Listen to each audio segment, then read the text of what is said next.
तो अब यार शुरू करते हैं बिना किसी बकचोदी के।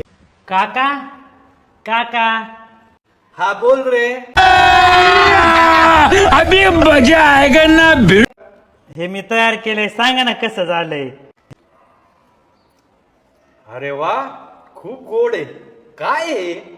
काका मी सायंटिस्ट झालोय आणि गोड विष तयार केलंय. काका मी सायंटिस्ट झालोय आणि गोड विष तयार केलंय. सांगा ना कसं झालंय.